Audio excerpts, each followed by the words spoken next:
They're like 8:30 because you guys are always fucking Jones, just like I have this issue with my book because I've been sending it to one of my friends and asking him about it, and he says some parts of it like seem too long, like the scene with the librarian. Would you say that any of them, if they're like out of place, like they're going on way too long for it, for at least the small part that I have? I mean, that's always a judgment call based on the author, based on what your intentions are, and it also depends on where you're ultimately going with the plot. I only saw the outlines of it. So, for example, maybe a scene seems too long, but maybe you're going to call it back later, or there's some thematic elements that are important for later. So it's hard for me to judge. It's more like a subjective. But generally, just as a general, nothing to do with your book, the exposition, you try to filter it through, not be too top heavy when you're starting. So some authors, they give too much information sometimes, where it's better if you kind of like sprinkle it in throughout the narrative, because then people start slowly getting it, and it doesn't delay the through line, the dramatic. So that's something to think about. But everyone has their own take on that, and everyone has their own style. And there's really no right way to do it. It's kind of like an artistic choice. Yeah, that's what I'm trying to do, because like I'm not.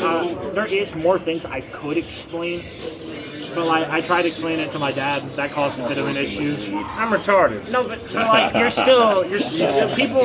Technically, people like you would be my target audience. I love that book. I get shit like that. Christian, but not like. I don't know if you'd like be able to really put that into a Christian fucking novel, honestly, brother. Right. You know how you'll get right there. I'm not gonna do anything weird. Is Jesus a character in the book? I don't really know how to explain that, because that's. Or is there like a Gandalf-like figure that's supposed to represent him? Oh no, it's either gonna be Jesus or ask him who the big pervert represents. The big no. There is this old guy.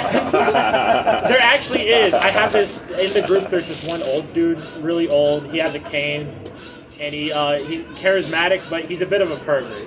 And Does he have a heart monitor? It's like a Master Roshi. Yeah, he's basically based off my dad, unironically.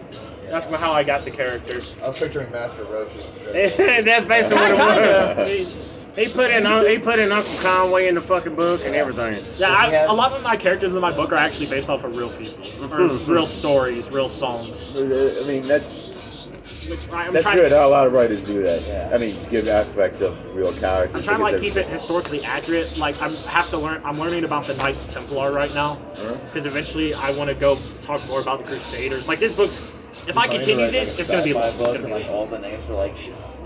Well, you know, and then there's just like one black. I'm trying to keep it like this. No, it sounds promising.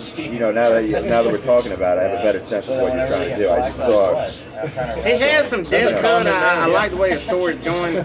The stuff that he's told me, I like it. But I thought you'd be the best person that I would know to sit there and say, "Hey, look at it." The issue I've run into one issue. Like I will enter some groups, like Native American tribes. The name is copyrighted. So while I'm trying to keep things historically accurate, certain groups are copyrighted to where I just can't talk about them at all. Oh, which name? Which name? The Blackfoot tribe, the Cherokee tribe. They're tied. Yeah, then he put it in I was like, if anybody would know, he'd know. I trust him. No, that's fine. Nice. I always know I don't need to hold back now. Sometimes I'm like, all right, that's a little. You're just referencing it in a book. It's like anyone that remembers Cherokee tribe would be able to. I was like, it's not like you're putting. Like, I'm gonna dress up like starting a store in Cherokee, or something like that. Tobacco or something. It's. Oh, I was gonna dress up like an elf. I just prefer to black people in support. That's not a problem. There you go. And I was just like, oh yeah, that's nice. Nice. Walked outside. I wouldn't know. Damn, and also, if you're worried, you put that thing in the beginning, that warning that the people and the people in this book are not meant to resemble real people, and any similarities or likeness are just a coincidence. You know, like it may be a little bit of hyperbole, but everyone does that, and that kind of covers you most of the time legally.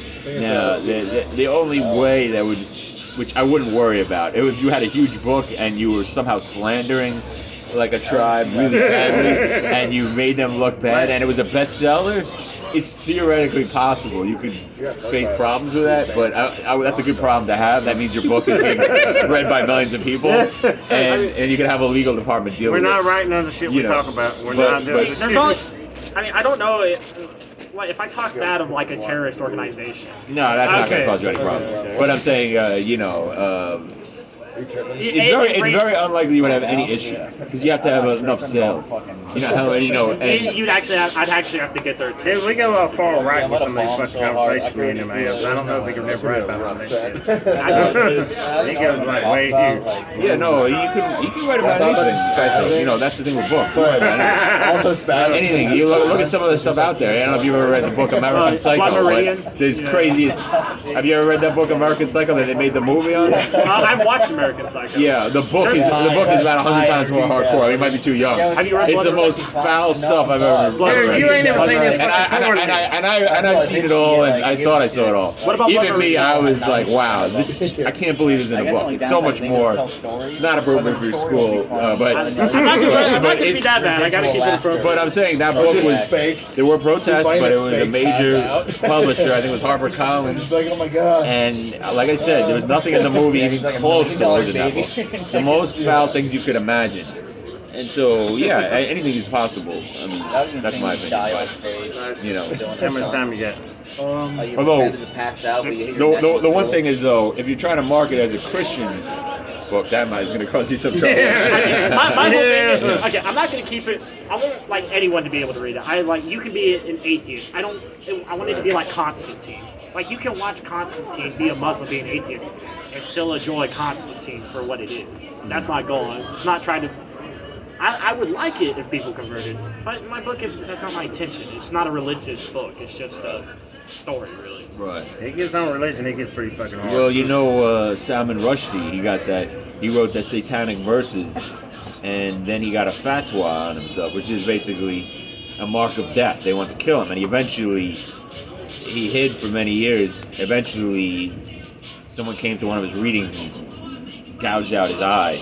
I almost died. But he was really going hardcore against Muslim precepts and religions in his book. So there's possible consequences of what you write. But I mean, that's an unlikely extreme example. I see that. Charlie Hebdo. Yeah. Yeah, like they thought they could drop Muhammad or the next. Right. Yeah. The guy came into the. I'm more of just There was a French professor that was like teaching it or talking about it or something, and they beheaded him. Yeah. They beheaded it? Yeah. Oh, wow. What, didn't they draw something up about Muhammad in the damn newspaper and everything? They come in the fucking newspaper. Yeah, that's what he said about Charlie Hebdo. That's is that what it was? They shot him up, yeah. They fucked him up when they drew that damn cartoon. I mean, to avoid that, if I'm being honest, to avoid stuff like that, I just took in California. Like off to make AI art. I didn't draw it. He wants to smoke with ChatGPT, not me. Damn. I do wonder how ISIS would react like an AI generated picture of Muhammad. They just attack IBM or something. Oh yeah. Like, what would they do? ChatGPT 3 is down. There's a guy with a knife stabbing. They might go fucking ballistic. Yeah, they cut out all the hard drives of the computers. Yeah. Anything else you want to ask? Well, I had a humor book called Do Not Feed the Clown, and then I had 3 poetry books. But I'm trying to. Gay? Yeah. I know that deserves that. I have the clown book. You got the clown book? You check it out or no? Yeah. Cool. I have a hard time fucking reading. I used to have Tanya read to me. That's the only way I could fucking ever enjoy it, but I can't ever read. I lose fucking interest. The book is on Amazon. All of them on Amazon, yeah.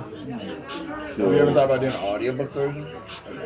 Oh yeah, I was going to, but never got around to it. That would be good. Yeah, I thought about it. She read all the Twilight books to me. I enjoyed those. There's. You guys know who Sam Talon is? Yeah, sure. He has a book called Running the Light, which is about like a road comic. But what kind of annoys me is that his audiobook is a bunch of famous comedians reading each chapter. So like one chapter is Tim